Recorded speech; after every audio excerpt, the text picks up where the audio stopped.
स्वागत है आपका हमारे YouTube चैनल निधि एकेडमी पर। हम लोग आज यूपी पैट के लिए जो प्रश्न कर रहे थे, यानी जो टेस्ट सीरीज हम कर रहे थे, वो टेस्ट सीरीज में हम अगला प्रश्न पत्र करने वाले हैं। तो प्रश्न पत्र, इससे पहले आप सभी को बता दें कि यूपीएसआई के लिए स्पेशल बुक जिसकी आप डिमांड कर रहे थे वो आ चुकी है और ये बुक आप ले सकते हैं। इसको लेने के लिए आपको इस नंबर पे कॉल करना होगा, या तो इस नंबर पे ले सकते हैं। अभी आपको ऑनलाइन नहीं मिल पाएगी क्योंकि उसमें थोड़ा समय लगेगा, तो अभी आप इसे हमारे ऐप के द्वारा यहाँ से खरीद सकते हैं। यानी हमारा ऐप डाउनलोड कर लीजिए, निधि एकेडमी। यहाँ से जाकर आप पुस्तक वाला जो ऑप्शन आता है वहाँ पे जाके इसे खरीद सकते हैं। अगर वहाँ नहीं जाना चाहते तो डायरेक्ट इस नंबर पर कॉल करिए और आप वहाँ पर बातचीत करके ये पुस्तक मंगा सकते हैं। ठीक है, चलिए हम लोग शुरू करेंगे अपना अभ्यास प्रश्न पत्र। तो आज हम कर रहे हैं अभ्यास प्रश्न पत्र 5। तो शुरुआत करते हैं जल्दी से, फटाफट से पहला प्रश्न देखेंगे। तो पहला प्रश्न वही हमेशा की तरह, आपको पता है गद्यांश करना है। 2 गद्यांश हमको यहाँ पर करने हैं और फिर उसके बाद हम प्रश्न करेंगे। ठीक है, तो गद्यांश पढ़ते हैं, समझने की कोशिश करेंगे जैसे हम हमेशा करते हैं। तो शुरुआत करेंगे, चलिए। गद्यांश कहता है, क्रोध दुख के चेतन के साक्षात्कार या अनुमान से उत्पन्न होता है। यदि क्रोध न हो तो मनुष्य दूसरों के द्वारा पहुंचाए जाने वाले बहुत से कष्टों की चिर निवृत्त का उपाय ही न कर सके। कहने का मतलब क्या है, इस पंक्ति ने, दोनों पंक्ति ने कहा है कि जो किसी भी मनुष्य के अंदर जो क्रोध उत्पन्न होता है, वो उसे जो सामने वाले ने जो दुख दिया है उसकी वजह से उसके अंदर क्रोध उत्पन्न होता है। और उस दुख को, एक समय तो कोई व्यक्ति उस दुख को झेलता है और एक समय के बाद उस दुख से निवृत्ति पाने का जो उसके अंदर एक इच्छा उसके अंदर जागती है, उस इच्छा की वजह से ही क्या होता है, क्रोध उत्पन्न होता है।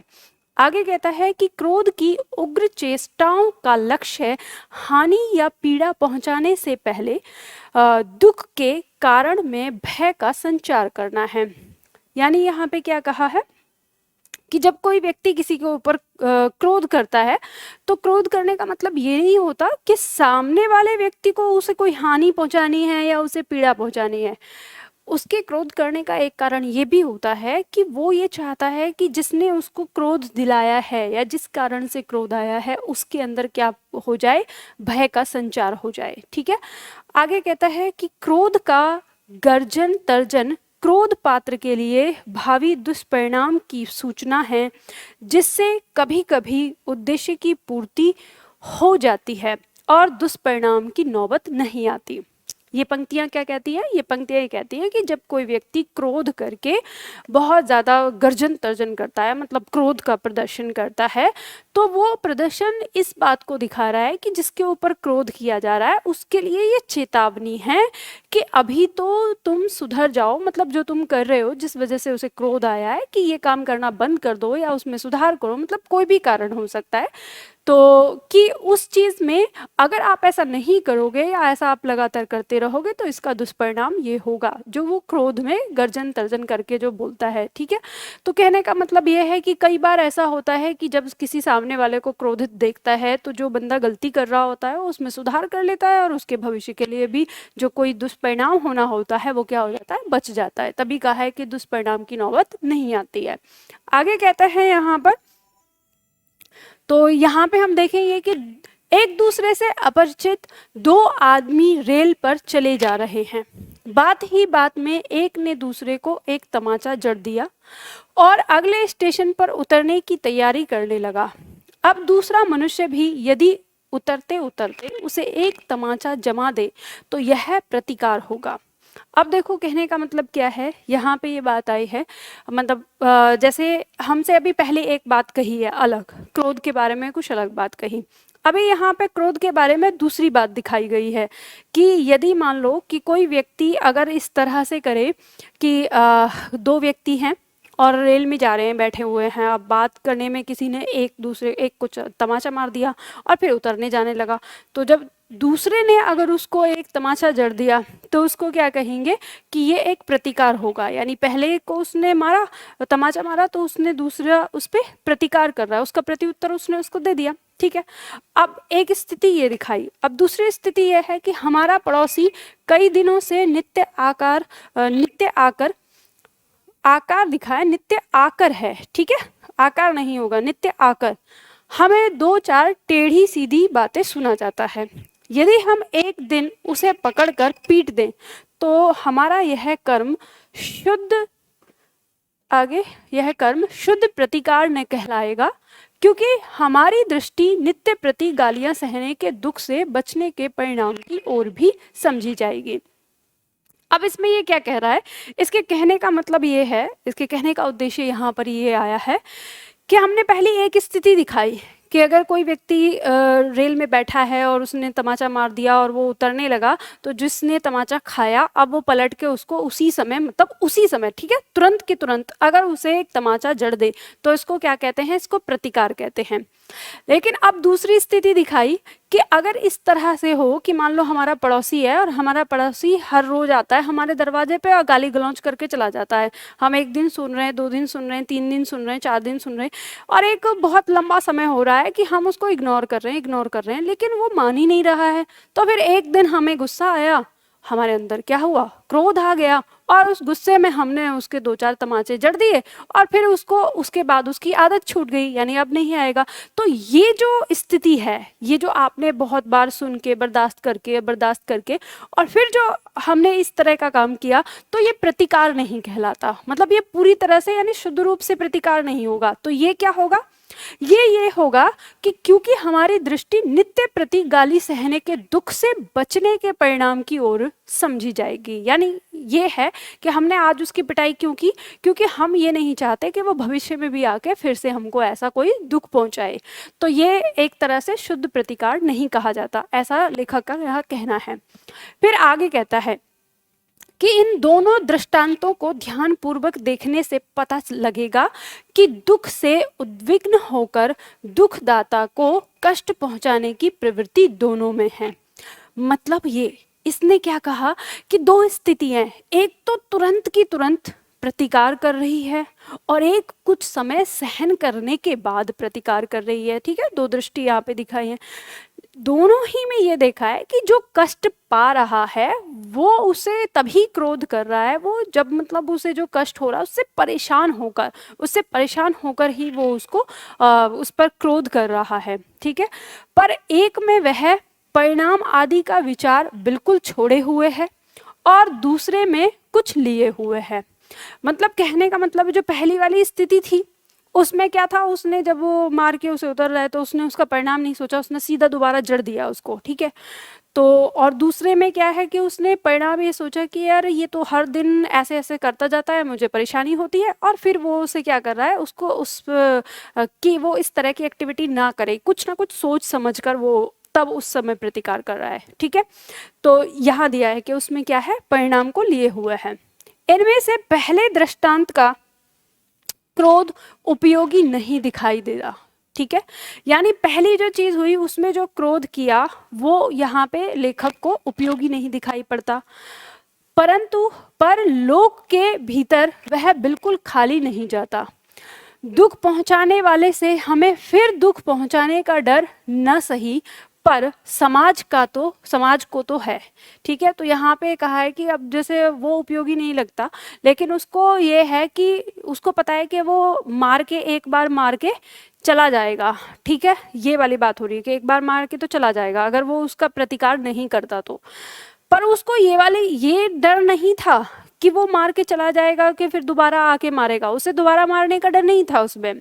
उसको किसका डर था, समाज का, कि मतलब वहां जो आसपास के और जो लोग हैं अगर उसने उसको छोड़ दिया, खाली ऐसे ही जाने दिया, तो समाज के आसपास जो लोग हैं उनमें से किसी को शय मिलेगी कि इसने तो प्रतिकार नहीं किया, तो फिर वो उसे मारेगा, उसे करेगा। तो यानी यहाँ पे यही दिखाया है कि उसको दुखदाता ने जो उसको दुख दिया है उसका डर नहीं है, उसको डर किसका है, उसका डर है उसको समाज का, कि यानी फिर समाज क्या करेगा, फिर समाज उसको मारने की कोशिश करेगा।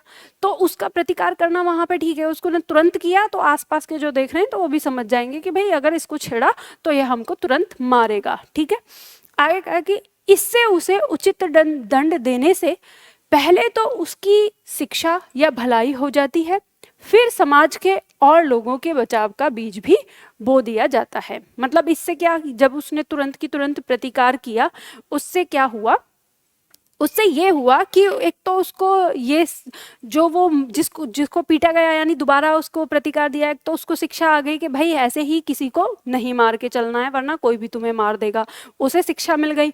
और दूसरा दूसरे जो समाज के लोग हैं उनको भी ये पता चल गया कि अगर उन्हें कोई मारे तो वो भी अपना बचाव कर सकते हैं, या अब उसे नहीं छेड़ना जिसको वो छेड़ के गया है और फिर पीट के गया है उस चीज़ को। तो यहाँ पे ये वाली चीज़ कही गई है। आगे कहा है कि वैर क्रोध का आचार या मुरब्बा है। ध्यान दीजिएगा यहाँ पे क्या कहा है, वैर। वैर मतलब जब हम किसी से वैर का अगर हम यहाँ शाब्दिक अर्थ लें तो दुश्मनी, जिसे आप दुश्मनी कहते हैं, शत्रुता कहते हैं, उसे वैर कहा गया। तो यहाँ पे हम कहेंगे कि जो दुश्मनी है या शत्रुता है वो क्या है, क्रोध का आचार या मुरब्बा है। मतलब क्रोध आया आपके मन में, उस क्रोध को आप पाले रखते हैं। तो जब उसको पाले रहे हैं, धीरे धीरे वो आपके मन में क्रोध है किसी के प्रति और धीरे धीरे वो किस में बदल रहा है, दुश्मनी में बदल रहा है, मतलब वो वैर होता जा रहा है। तो यही बात यहाँ पे कही है, जिससे हमें दुख पहुंचा है उस पर यदि हमने क्रोध किया और यह क्रोध आगे देखो, फिर से लाइन को देखते हैं, मतलब जिससे हमने दुख पहुंचा है उस पर यदि हमने क्रोध किया और यह क्रोध यदि हमारे हृदय में बहुत दिनों तक टिका रहा तो वह वैर कहलाता है। कहने का मतलब है कि जिस व्यक्ति से हमें दुख पहुंचा तो हमने उस व्यक्ति से, यहाँ पे बात कही है कि जिससे हमें दुख पहुंचा, अगर हमने उस व्यक्ति से फिर अपने मन में क्रोध को पाला और उस क्रोध को हम पाले हुए हैं अपने हृदय में, तो वो धीरे धीरे कुछ समय के बाद किस में बदल जाता है, वैर में बदल जाता है, मतलब वो वैर कहलाता है। हमें यहाँ देखना है, इस स्थायी रूप में टिक जाने के कारण क्रोध का वेग और उग्रता तो धीमी पड़ जाती है, पर लक्ष्य को पीड़ित करने की प्रेरणा बराबर बहुत काल तक हुआ करती है।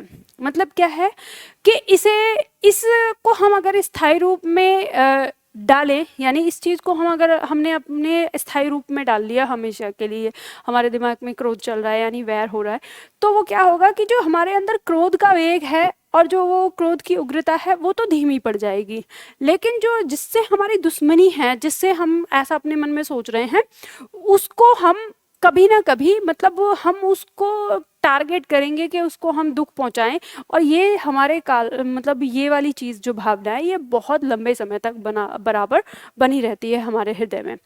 ठीक है, तो ये यहाँ पर पंक्ति समाप्त हो जाती है। अब ये पंक्ति यहाँ समाप्त हो जाती है, तो अब यहाँ पे हम देखते हैं कि इस पैराग्राफ ने हमको क्या सिखाया, या इस पैराग्राफ में लेखक जो है वो क्या कहना चाहता है। तो पूरे पैराग्राफ को पढ़ने के बाद हमको ये समझ में आया कि पहले तो यहाँ पे लेखक क्या कर रहा है कि क्रोध के प्रकार बता रहा है, कि मतलब क्रोध के बारे में हमको बता रहा है कि क्रोध कितने प्रकार का होता है। एक त्वरित क्रोध हो गया, एक लंबा क्रोध हो गया जो वैर का रूप में जन्म हो जाता है, और फिर एक क्रोध कि हम किसी से बचने के लिए कब कितने समय बाद क्रोध कर रहे हैं, ये सारी चीज़ें। तो हमें समझ में आया कि एक तो उसने हमें बताया, अगर हम इसका सार निकालें, एक मूल बिंदु निकालें, मुख्य पॉइंट, तो वो हमें इतना पता चलता है कि लेखक यहाँ पे क्रोध के प्रकार के बारे में बात कर रहा है, यानी क्रोध कितने प्रकार का होता है। ठीक है, और बाकी जो है उसने क्रोध कौन कौन सा कैसे कैसे होता है ये चीज़ हमें बताया। तो अब हम इसके प्रश्न उत्तर करते हैं और देखते हैं कि किस तरह के प्रश्न हमसे लेखक जानना चाहेगा। पहला प्रश्न यहाँ पे दिया है कि इस गद्यांश का कौन सा शीर्षक उचित होगा। तो देखो, अब जैसे मैंने आपको सार बताया, तो सार बता देने से आपको क्या होगा, आपको एक मदद मिलेगी। आपको मदद ये मिलेगी कि इनमें से कौन सा हमारा उत्तर हो सकता है। ठीक है, तो जैसे देखेंगे, पहला ऑप्शन दिया है क्रोध की श्रेष्ठता, दूसरा ऑप्शन दिया है क्रोध और प्रतिकार, ठीक है, तीसरा ऑप्शन दिया है क्रोध तेरे रूप अनेक, और डी देखेंगे समाज सेवक क्रोध। तो आप देखो, आप देखेंगे कि अभी चारों अलग अलग दिए हैं, तो हम गद्यांश को ध्यान में रखते हुए देखेंगे कि समाज सेवक क्रोध ये तो होगा नहीं, है ना, इससे तो कोई लेना देना। क्रोध कभी समाज सेवक हो सकता है क्या? नहीं हो सकता। ठीक है, तो ये काट दिया। उसके बाद देखेंगे क्रोध की श्रेष्ठता, तो ये भी कहना गलत है। क्रोध चाहे कैसा भी हो, किसी भी रूप में श्रेष्ठ नहीं हो सकता, तो ये कट जाएगा हमारा। ठीक है, हमने काट दिया इसको। अब हमारे पास दो बचे, क्रोध और प्रतिकार। तो हम यहाँ पर देख सकते हैं कि जो ये ख है ये भी हमारा उत्तर हो सकता है, क्योंकि उसमें प्रतिकार की भी बराबर से बात करी गई। फिर देखें क्रोध तेरे रूप अनेक, तो प्रतिकार से कहीं ज़्यादा अगर हम देखें तो जो लेखक बात बात कर रहा है वो क्रोध के प्रकार की बात कर रहा है कि किस तरह के क्रोध होते हैं, ठीक है। क्योंकि लेखक ने हमको ये नहीं बोला कि प्रतिकार करना है कि नहीं करना है, उसने जस्ट क्या दिया है, एग्जाम्पल दिया है और क्रोध के रूप की व्याख्या की है। तो इसलिए प्रतिकार वाला भी हम काट देंगे और हमारे पास आंसर मिल जाता है कि हम इसका आंसर रखेंगे तीसरा ग। बात समझ में आ गई? चलो ठीक है। अब इसी तरह इसी क्रम में हम देखते हैं यहाँ पर नंबर 2 आता है। नंबर 2 पॉइंट हमारा आता है, ये आपको ध्यान देना है। नंबर 2 पॉइंट हमारा कहता है कि क्रोध करने वाले व्यक्ति के गर्जन तर्जन का क्या उद्देश्य होता है। यानी ये कहा है, हमने पैराग्राफ में पढ़ा था, उसमें कहा था क्रोध करने वाले व्यक्ति का गर्जन तर्जन जो होता है तो उसका क्या उद्देश्य है। आगे कह रहा है कि क्रोध पात्र को अपमानित करना होता है, क्रोध पात्र को अपना बल बताना होता है, या क्रोध पात्र को भयभीत करना होता है, या क्रोध पात्र को दुख के बदले दुख देना होता है। तो आपने जब पैराग्राफ पढ़ा तो आपको पता है कि उसमें वो भय की बात कर रहा है कि उसे भय दिखाना होता है। तो भय दिखाना मतलब कि उसको क्या करना चाह रहा है, भयभीत करना चाह रहा है। तो इस तरह से आंसर हमारा क्या हो जाएगा, सी आंसर हो जाएगा। ठीक है, बात समझ में आ गई आपको? चलो अब इस तरह से नंबर 3 देखेंगे। नंबर 3 हमारा कहता है कि क्रोध की उपयोगिता है। क्रोध की क्या उपयोगिता होती है, हमें ये ध्यान देना है। अपराधी को दंड देना, या आत्मसम्मान की रक्षा करना, या अपने दुख का बदला लेना, या भावी दुख से बचाव करना। तो क्रोध की उपयोगिता क्या है। अब हम देखेंगे कि अगर हम यहाँ पे देखें, जैसे 4 ऑप्शन दिए हैं उनको आधार पे, और हम अपने गद्यांश को देखें तो हमें पढ़ने पे पता चलेगा कि लेखक ये बताना चाह रहा है, जिसमें दूसरा उसने उदाहरण बताया था कि वो क्रोध इसलिए करता है जब हमारा पड़ोसी कोई हमें गाली वाली सुना के जाता है और हम कुछ समय के बाद जो क्रोध करते हैं वो इसलिए करता है ताकि वो भविष्य में आने वाले उस तरह की हरकत को रोकना चाहता है। तो हम यहाँ पे देखेंगे कि कह सकता है कि भावी दुख से बचाव करने के लिए क्रोध की उपयोगिता होती है। मतलब उसके पीछे उसका रीज़न बताया था कि इसका क्रोध करना थोड़ा सही भी है, क्योंकि इसने इसलिए कि ये भविष्य में नहीं चाहता कि इस तरह की कोई चीज़ हो, दोबारा दोहरे। तो इसलिए हमारा जो आंसर हो जाएगा वो डी हो जाएगा। ठीक है, आंसर हो गया डी। ठीक, अब उसके बाद नेक्स्ट देते हैं। नेक्स्ट प्रश्न है हमारा, मन में दबा हुआ क्रोध कालांतर में क्या बन जाता है। मतलब मन में जो दबा रहता है क्रोध, वो कालांतर मतलब एक समय के बाद, बहुत लंबे समय के बाद तो क्या हो जाता है। तो हमको पता ही है, तो स्पष्ट रूप से लिखा है तो आसानी से आप लोगों ने पता कर लिया होगा। वैर मतलब वो क्या होता है, प्रतिशोध हो जाता है। ठीक है, एक तरह से दुश्मनी, शत्रुता, ठीक है, वैर हो जाता है। नंबर 4 हो जाएगा। नेक्स्ट नंबर 5, वैर क्रोध का अचार या मुरब्बा है। इस कथन का क्या अर्थ है। मतलब ये जानना चाह रहा है कि जो हमने ये बात कही है यहाँ पे कि वैर क्रोध का अचार या मुरब्बा है, इस कथन का तात्पर्य क्या है लेखक की नज़र में। तो ये हमें देखना है यहाँ पर। तो ये कह रहा है कि वैर क्रोध का क्या है, संरक्षित रूप है, प्रबल रूप है, विकृत रूप है, या उपयोगी रूप है। तो देखो हम यहाँ देखेंगे कि वैर क्रोध का क्या है। तो जो वैर मतलब कि शत्रुता, शत्रुता जो है वो क्या है, वो क्रोध का, जब हमने क्रोध को पाल के रखा है अपने हृदय में, तभी तो वो एक कालांतर में क्या बन रहा है, वैर बन रहा है ना। तो हम ये कह सकते हैं कि पाल के रखना मतलब उसका संरक्षण करना, संरक्षण करके मतलब अपने पास रखना। तो यहाँ पे क्या है, उपयोगी जो है ये भी कट जाएगा, विकृत रूप ये भी कट जाएगा, प्रबल रूप भी बचता एक ही तो है आपके पास, संरक्षित रूप, यानी इसी को कहते हैं ना पाल के रखना। ठीक है, तो ये हो जाएगा कि वैर क्रोध का क्या है, संरक्षित रूप होता है। चलो अब देखते हैं यहाँ पर नंबर 6, वैर रूपी क्रोध धीमा होता है, लाभकारी होता है, प्रचंड होता है, गुप्त होता है। अब देखो पंक्ति ने लास्ट में आपको बताया था कि जो वैर वाला क्रोध होता है वो क्या होता है, उसकी उग्रता तो समाप्त हो जाती है, लेकिन जो वो क्या है, क्या हो जाता है, धीमा धीमा सा हो जाता है। तो हमें ये बात पता चल जाती है यहाँ पे कि ये धीमा ही आएगा इसमें। तो इसलिए आंसर जो है वो ए आ जाएगा, क्योंकि पैराग्राफ ने आपको बता दिया है कि वैर रूपी जो क्रोध है वो क्या है, धीमा हो जाएगा। ठीक, चलो ये बात समझ में आ गई। चलो अब दूसरा पढ़ते हैं।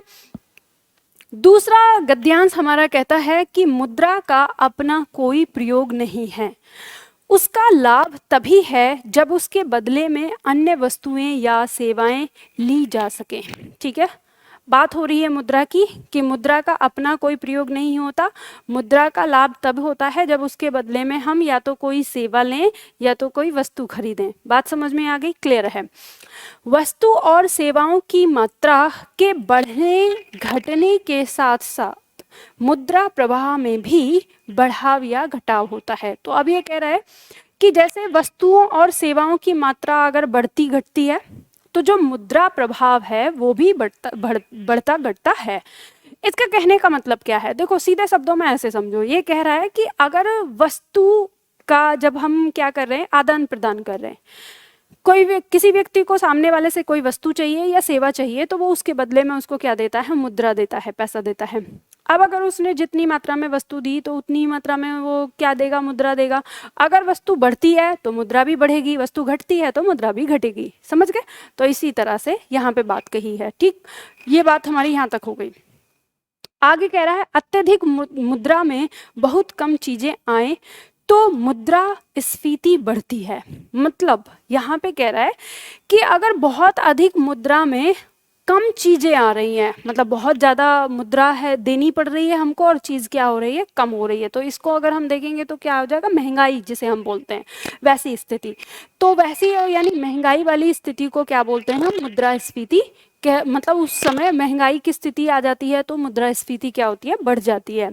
आगे कह रहा है कि मुद्रास्फीति का अर्थ है वस्तुओं और सेवाओं के मूल्य में वृद्धि। मतलब मुद्रास्फीति का मतलब क्या हो गया? एक तरह से हम समझे तो महंगाई। समझ गए? अब आगे बढ़ते हैं। इसका अभिप्राय यह नहीं है कि मुद्रास्फीति बढ़ने के समय सभी वस्तुओं और सेवाओं का मूल्य बढ़ता है, अपितु वस्तुओं और सेवाओं के मूल्य में वृद्धि कुछ इस प्रकार होती है कि उसका कुल मूल्य स्तर बढ़ जाता है।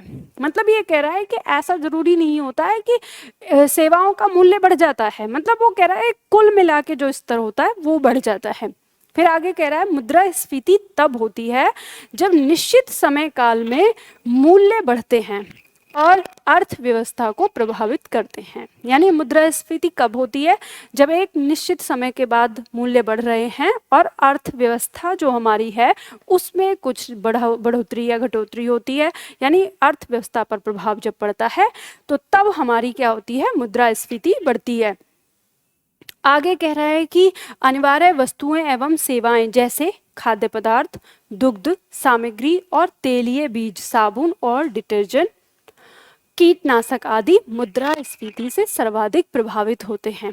मतलब जब भी मुद्रास्फीति बढ़ेगी तो हमारी जो बेसिक चीजें होती हैं उन पर तुरंत प्रभाव पड़ता है, वो क्या होंगी? महंगी हो जाएंगी। ठीक है। आगे कह रहा है कि मुद्रास्फीति की मूल जड़ किसी देश में वस्तुओं और सेवाओं की कुल मांग और देश के कुल उत्पादन के बीच उत्पन्न असंतुलन है।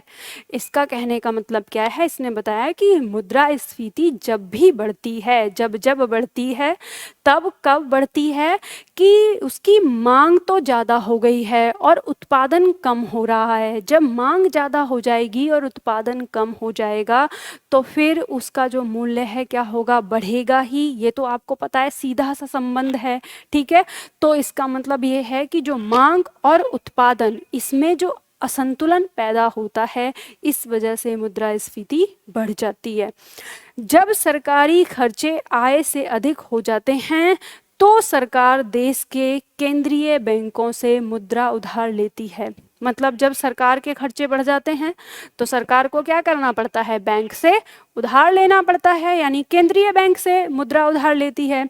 निजी क्षेत्र भी अपने कुल खर्चों के बढ़ने और स्रोत के कम होने पर बैंकों से राशि उधार लेता है।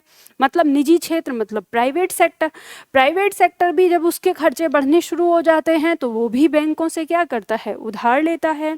जब देश में आयात की अपेक्षा निर्यात में वृद्धि होती है तो बदले में देश विदेशी मुद्रा अर्जित करता है। मतलब जब हम कोई भी सामान, जैसे हमारे देश में हमारे देश से बाहर जा रहा है तो उसको निर्यात कहेंगे और किसी विदेश से खरीद रहे हैं तो वो आयात होगा। तो जब हम अगर निर्यात करने लगते हैं, अपना सामान विदेशियों को बेचने लगते हैं तो हमारे पास विदेशी मुद्रा अर्जित होने लगती है। ठीक है, आगे कह रहा है विदेश में भारतीय प्रवासी अपनी आय वापस भारत में भेजते हैं। अब जो विदेश में काम कर रहे हैं लोग, विदेश में जाके काम करते हैं और वहाँ से फिर कुछ आय जो है वो हमारे देश में भेजते हैं अपने लोगों के पास, तो वहाँ की मुद्रा जो है वो हमारे देश में आती है इसके माध्यम से। ठीक है, आगे कहते हैं तो उससे भी मुद्रा पूर्ति में बढ़ोतरी होती है। मतलब अगर इस तरह से होता है कि अगर विदेशों से निर्यात बढ़ता है और वहाँ पे जाके लोग वहाँ से कमा के भारत में भेजते हैं, तो इससे भी हमको जो मुद्रा पूर्ति है उसमें फ़ायदा मिलता है। फिर आगे कह रहा है कि मुद्रा पूर्ति में वृद्धि तब भी होती है जब निष्क्रिय राशि सक्रिय राशि में परिवर्तित हो जाती है। अब निष्क्रिय राशि को सक्रिय राशि का मतलब क्या है? इसने कहा है कि मुद्रा पूर्ति की वृद्धि हमें तब भी होती है जब मान लो कि आपने कोई पैसा सेव करके रखा है, ठीक है, उसको रखा है एक अनिश्चित काल के लिए, मतलब ऐसे कि कोई आकस्मिक चीज़ हमारे लिए आ गई, हमने पैसा जमा करके रख लिया। जैसे मानो कि हमने 100 रुपये अपने एकदम सेविंग में रख लिया, हम उस 100 रुपये का कोई आदान प्रदान कर ही नहीं रहे, 1 साल हो गई, 2 साल हो गई, तो वो जो 100 रुपये वहाँ पे पड़े हुए हैं वो क्या है? निष्क्रिय। क्या हो जाएंगे? वो निष्क्रिय राशि के अंदर आ जाएंगे। फिर मान लो अचानक से आपको ज़रूरत पड़ी कि भाई अब खर्चा बढ़ रहा है, इस समय ज़रूरत है, तो आपने वो 100 रुपये उठा के वहाँ से और उनसे आदान प्रदान करना शुरू कर दिया। तो अब वो जो एक जगह जमा थी राशि वो क्या हो गई? निष्क्रिय से सक्रिय हो गई। तो जब हम निष्क्रिय राशि जो हमारे पास पड़ी है हम उसको भी जब सक्रिय राशि में बदल देते हैं तो वहाँ से भी हमें मुद्रा की पूर्ति होती है। आगे दिया उदाहरण जो मैंने आपको बताया वही कह रहा है कि यदि आपातकालीन स्थितियों के लिए संजोकर रखी गई निष्क्रिय राशि को मालिक अथवा उपभोक्ता कोई वस्तु अथवा संपत्ति क्रय करके प्रयोग में लाए, उस चीज को कहते हैं। जब मुद्रा की पूर्ति उपयुक्त घटकों के कारण बढ़ जाती है तो लोगों को वस्तुओं और सेवाओं की मांग पूरी करने के लिए पर्याप्त मुद्रा राशि की आवश्यकता होती है, परंतु ऐसी स्थिति में उत्पादन नहीं बढ़ता क्योंकि उत्पादन में प्रयुक्त सभी घटक जैसे मानव संसाधन, प्रौद्योगिकी आदि पहले से ही पूर्ण रूप से मांग को पूरा करने के लिए रोजगार में लगे होते हैं। देखो इसने कहा है कि मुद्रा तो हमने इस तरह से बढ़ा ली, जब मान लो हमारे पास मुद्रास्फीति की स्थिति उत्पन्न हो गई तो उसमें हमने जैसे जो पैसा बढ़ा तो वो तो हमने मुद्रा तो इकट्ठी कर ली, लेकिन जो उत्पादन है, उत्पादन के साधन तो क्या हैं? सीमित हैं पहले से, तो वो दिए हैं कि वो तो पहले से ही लगे हुए हैं। तो आगे कहा है कि मशीनरी, पूंजी और प्रौद्योगिकी की कमी, विद्युत की कमी, परिवहन और कुशल मजदूरों की कमी के कारण भी उत्पादन नहीं बढ़ पाता। इसके परिणाम स्वरूप अधिक मांग में होने वाली वस्तुओं और सेवाओं की मांग अधिक और पूर्ति कम होती है और इस प्रकार मुद्रास्फीति बढ़ती है। इसने क्या कहा? इसने ये समझाया कि मुद्रास्फीति की जब हम बात कर रहे हैं तो कारण बताए आपको कि मुद्रास्फीति कब बढ़ती है। अब मुद्रास्फीति इसलिए बढ़ी कि हमने मुद्रा तो इकट्ठी एक बार को हम कर भी लेते हैं, लेकिन जो उत्पादन है उसको हम कैसे बढ़ाएं, क्योंकि उत्पादन के लिए बहुत सारे काम हो सकते हैं, बहुत सारे कारण ऐसे हो सकते हैं उत्पादन ना बढ़ने के। जैसे बताया कि विद्युत की कमी हो रही है, मशीनों की कमी हो रही है, कुशल मजदूरों की कमी हो रही है, पर्टिकुलर जो कच्चा माल है किसी चीज़ को बनाने के लिए उस कच्चे माल की कमी हो रही है, परिवहन यानी जहाँ से सामान को लाना ले जाना वो सही ढंग से नहीं पहुँच पा रहा है तो उत्पादन में कमी हो रही है। तो यहाँ पे कई सारी चीज़ें बताई और जब इस तरह से ये सारी चीज़ें प्रभावित होती हैं तो फिर किसकी स्थिति उत्पन्न होती है? मुद्रास्फीति की। और मुद्रास्फीति की स्थिति क्या है? हमने बताया कि जिसमें जो मांग है और आपूर्ति, आप ये कह सकते हैं कि मांग और आपूर्ति में जो एक असंतुलन पैदा होता है उस स्थिति को हम क्या कहते हैं? मुद्रास्फीति कहते हैं। तो पैराग्राफ ने हमको ये सारी चीज़ समझाई। अब हमने पैराग्राफ अच्छी तरह से समझ लिया कि ये मुद्रास्फीति के बारे में बात कर रहा है। अब हम इससे समझते हैं, इससे संबंधित जो प्रश्न हैं उनको करते हैं। तो प्रश्न यहाँ पे आया कि मुद्रास्फीति का क्या अर्थ है। मुद्रास्फीति का अर्थ हमने पढ़ा ही पैराग्राफ में, पैराग्राफ को हमने समझा। तो अब यहाँ पे समझते हैं कि सभी वस्तुओं और सेवाओं के मूल्य में वृद्धि। दूसरा ऑप्शन कह रहा है कि निश्चित समय काल में वस्तुओं और सेवाओं के कुल मूल्य स्तर में वृद्धि। और सी देखते हैं अनिवार्य वस्तुओं के मूल्य में अनावश्यक वृद्धि, और डी देखते हैं वस्तुओं की मांग उत्पादन से अधिक होना। तो मुद्रास्फीति के बारे में क्या कहा गया है कि जब हम पैराग्राफ देखते हैं तो देखो मुद्रास्फीति के बारे में हमारा जो पैराग्राफ है, देखिए यहाँ पे कहा है कि मुद्रास्फीति तब होती है, मुद्रास्फीति तब होती है जब निश्चित समय काल में मूल्य बढ़ते हैं और अर्थव्यवस्था को प्रभावित करते हैं। तो यहाँ पे हमें पता चलता है इस पंक्ति से कि इसमें हमारा जो उत्तर है वो कौन सा होना चाहिए, तो उसका उत्तर हमारा क्या होना चाहिए, ख होना चाहिए। ठीक है, तो हम यहाँ पे देखेंगे, तो क्योंकि इस ख में हमारा दिया है तो पैराग्राफ से हमने ये जाना, इसका उत्तर हमारा क्या हो जाएगा, ख हो जाएगा। ठीक है, चलिए इसके बाद नेक्स्ट नंबर 8, मुद्रा का लाभ कब उठाया जा सकता है। ये पूछ रहा है कि मुद्रा का लाभ हम कब उठा सकते हैं। तो पहला, जब देश में मुद्रास्फीति की दशा हो, जब वस्तुओं का कुल मूल्य स्तर बढ़ जाए, या सी, जब मुद्रा के बदले में अन्य वस्तुओं या सेवाएं ली जा सकें, और डी, जब वस्तुओं की मात्रा घटने बढ़ने के साथ मुद्रा के प्रभाव में भी घटाव बढ़ाव हो। तो कहा है मुद्रा का लाभ कब उठाया जा सकता है, और हमारे पास मुद्रा है तो मुद्रा का लाभ हम तभी तो उठाते हैं ना जब हम उसके बदले में कोई सेवा लें या तो कोई वस्तु लें। ठीक है, तो इसलिए हमारा जो उत्तर है वो क्या हो जाएगा, सी हो जाएगा, क्योंकि मुद्रा का लाभ तो हमें तभी मिलेगा जब हम उसके बदले कुछ चीज लेंगे। ठीक है, नेक्स्ट नंबर 9 की बात करेंगे। नंबर 9 हमारा कहता है निम्न में से कौन सी योजना मुद्रास्फीति का कारण नहीं है। कौन सी योजना मुद्रास्फीति का कारण नहीं होगी। जब सरकारी खर्चे बढ़ने के कारण सरकार केंद्रीय बैंकों से मुद्रा उधार लेती है तब भी क्या होता है, मुद्रास्फीति बढ़ती है। ठीक है, तब भी बढ़ती है मुद्रास्फीति।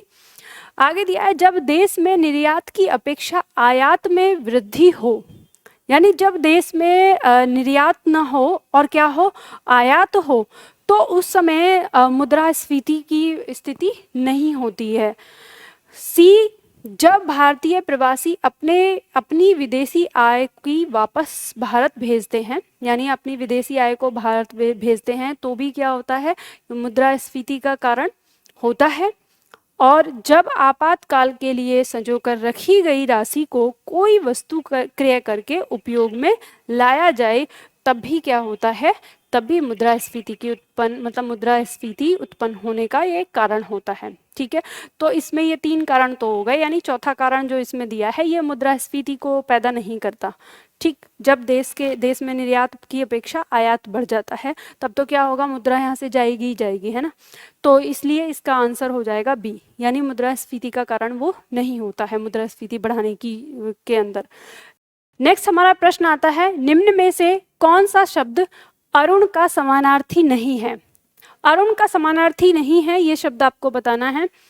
प्रश्न आ गया, ऑप्शन हमारा आ गया सूर्य, दूसरा ऑप्शन है हमारा सूर्य का सारथी, तीसरा ऑप्शन है कुमकुम, और चौथा ऑप्शन है बिंबा फल।